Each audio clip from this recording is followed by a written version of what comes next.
And welcome back to another video of house hunting in Southern Washington. My name's Andrea Mayhew. I'm a local realtor here in Southwest Washington, covering all of Clark County and Cowlitz County. My husband John is also a realtor, and he's licensed in Oregon, so he covers Washington and Oregon. So today I am at a listing appointment for a potential listing, and I wanted to go over, if you're interested in listing your house, I'm going to go over the steps that are usual that you will have to do in order to list your house, right? So just like there's steps in order to buy a house, there's steps to list a house. So there are a few steps of listing your house that are a little bit more thorough.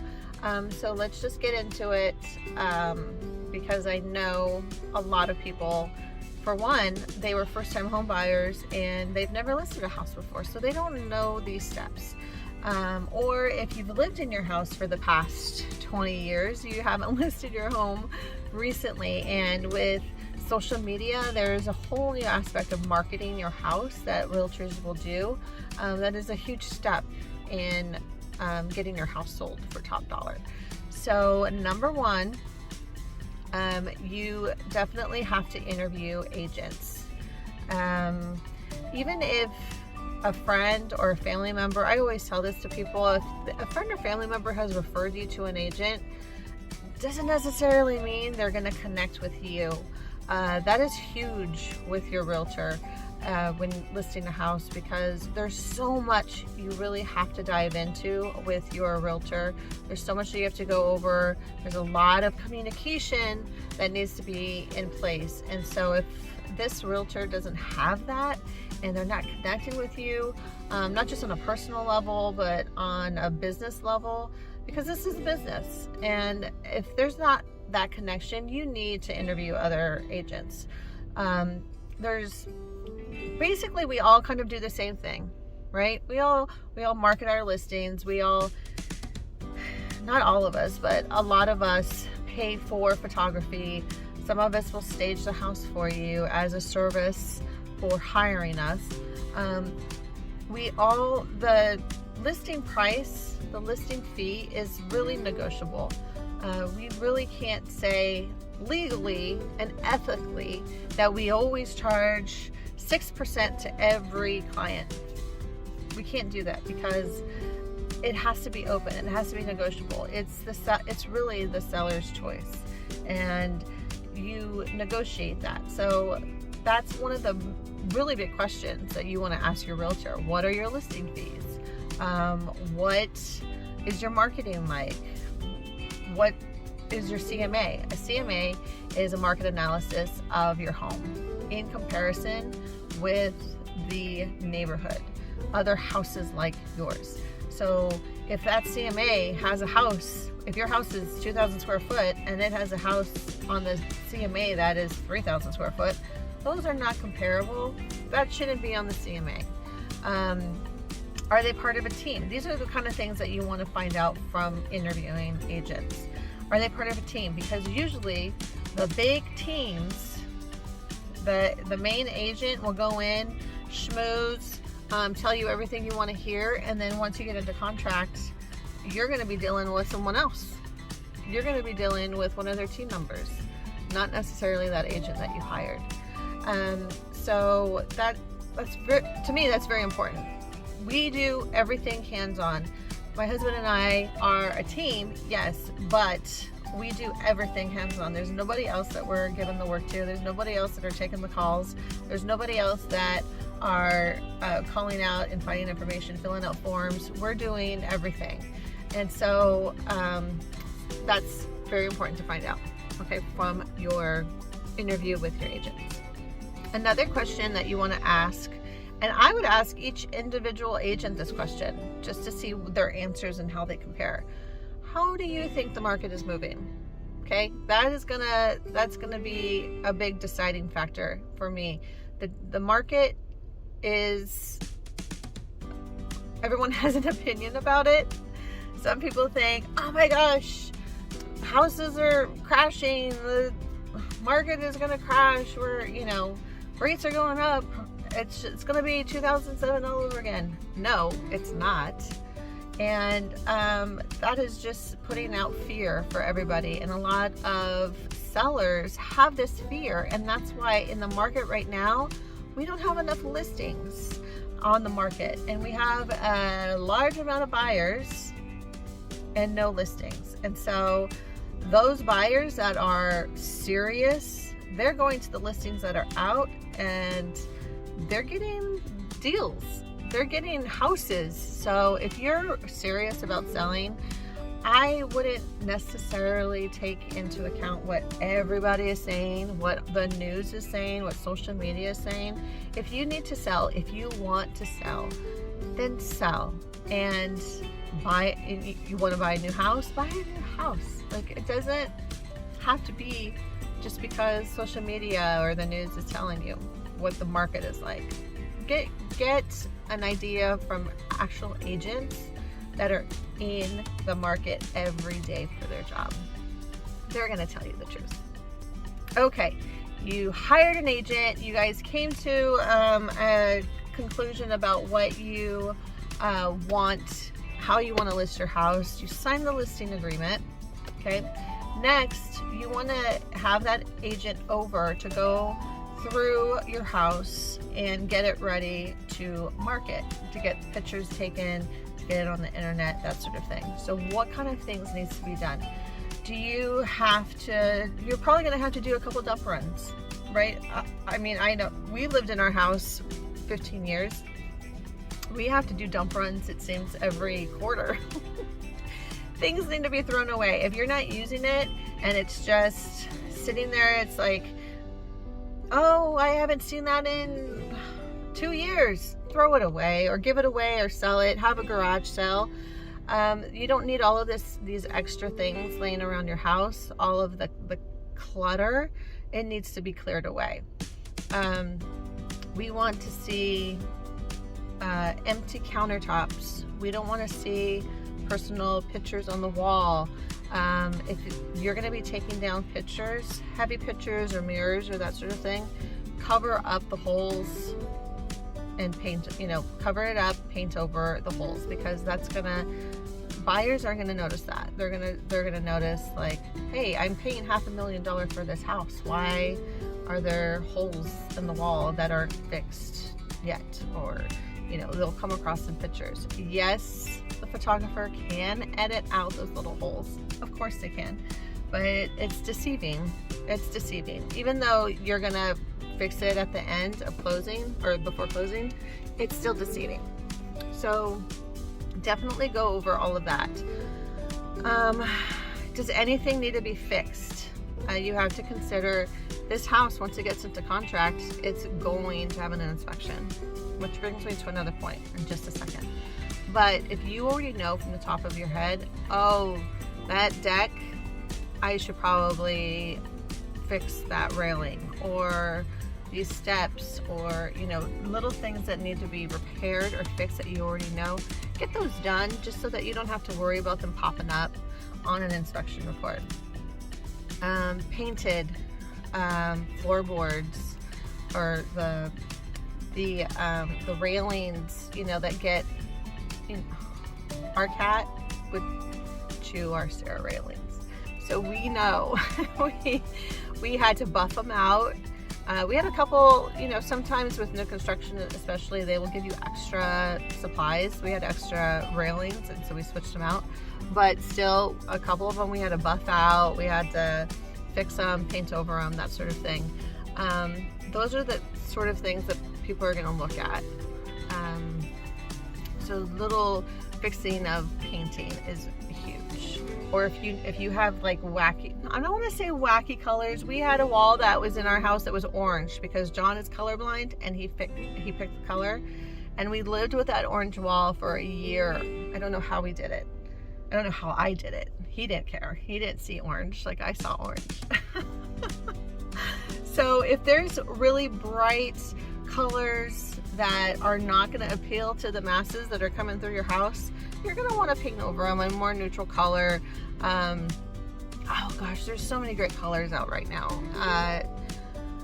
Just do a search, a Pinterest search, and you're gonna find so many great neutral colors. It just doesn't have to be white. It doesn't have to be ivory or tan. There's so many awesome colors out.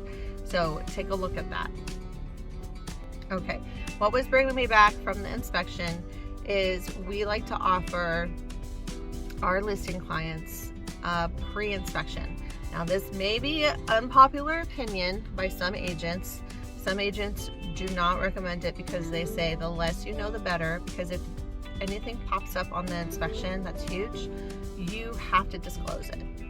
Legally, you have to disclose it in the seller's disclosures. So the seller's disclosures is everything with your house. You have to say everything: electrical, plumbing, the roof, the attic, the crawl space, insulation, everything. If there's been a leak, if there's plumbing problems, water problems, you have to put down everything. So if you do a pre-inspection and there's things in there that you didn't know about that are big, you cannot hide from that. You have to put it down in the seller's disclosures. But the reason that we tell sellers to do a pre-inspection is so that you're not surprised when you get into contract. They do an inspection and they say, oh my gosh, there's in the crawl space, the vapor barrier is missing, or there's a leak, or there's a crack this big, or what have you.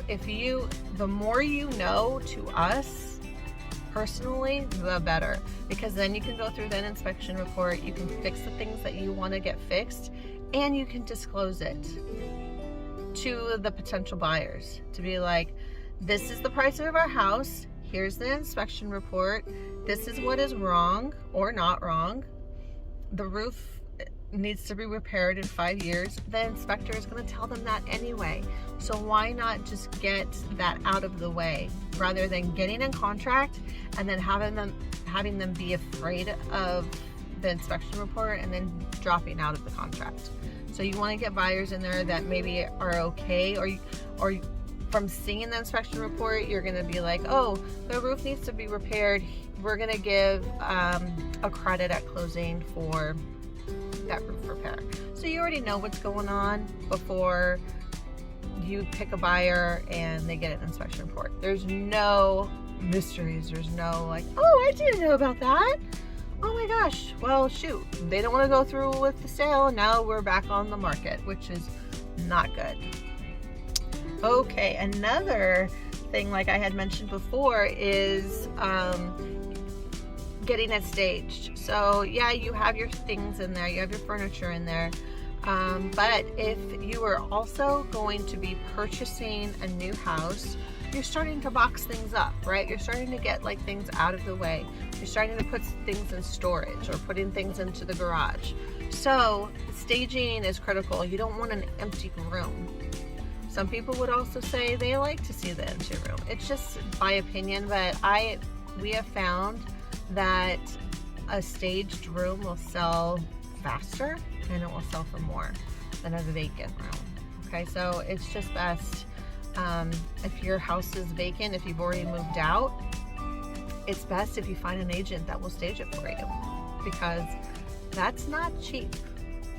It's not cheap. And that's a great service that agents offer. Some agents offer, not everybody does. So after the pre-inspection, after the staging, picture time. We purchase that service for our listing clients. We have a couple photographers that we use that are amazing, and we'll also do the Matterport, which is, you know, when you walk into a room and then you can switch left or right. It's like a live video of the house. They offer that service. They offer the service where they take the drone footage of your area, if you have acreage, or if you want to show in the city what your home is nearby. That's another great option. So after all that is done, your house is about to go on the market. It's going to be marketed by all those third-party sites: Zillow, Redfin, realtor.com, all of those places are going to have your home on its website. Okay, everybody is going to see your house. Now, what's going to happen is the showing requests are going to start coming through. And this is another big thing to talk to your realtor about, is your schedule for showings and for open houses. What times are you okay with people coming into your house? Do you work from home? That's something else that you have to consider. Some people don't want to be bothered when they're working from home, and they say showings are only available after 3 o'clock till 6, Monday through Friday, or what have you. Whatever it is that you need to relay that to your agent, because if there's no restrictions, people will be requesting showings throughout the day, multiple times a day. And it could be a showing at 10, and then you have to leave for 20-30 minutes, and then there'll be another showing at 11:30. So you come back home, you gotta leave again. Or so you just have to put those restrictions in. Is it okay if your realtor does an open house? We love to do open houses with our listings right when they come out on the market.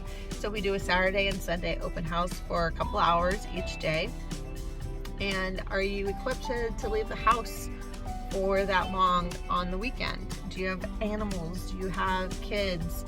If you have animals, you also have to make that requirement for the pets. Are the pets going to be in a crate? Are you going to take them with you? Are they nice? Are they okay with cats? Are they okay with people coming in your house? Not all cats are nice. So that really needs to be communicated with your agent. So all of those things are usually brought up before the house even goes on the market. So you'll have an idea of what to expect. And then lastly, how great of a negotiator is your agent? Do you feel like your agent is going to represent you? Do they take dual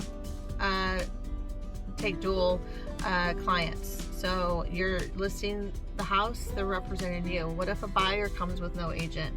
Is your agent going to also represent them? Because that is an issue as well. How can they represent the buyer, same time represent you? So a lot of agents do, and a lot don't. It's just a personal preference, I believe, with agents. Personally, we will refer out our buyer agents to another, or our buyers to another agent, so that we solely are concentrating on our sellers. So yeah, and then we have a close friend or someone that we know in our brokerage that will take really good care of these buyers, and that way they're not giving us information about the negotiations before. So if the buyer says, oh, I can only go up to $450, and that agent knows that, they're gonna go back to the seller and be like, oh my gosh, they can go up to $450. It's just ethical. It can get really ethically wrong, and it can get some agents in trouble, and it has. So these are all things to consider when you're listing your house. If you have any questions, please comment. I would love to help you. I'd love to answer your questions for you. Thanks for watching, and please subscribe to our page. Thank you so much. You guys have a great day.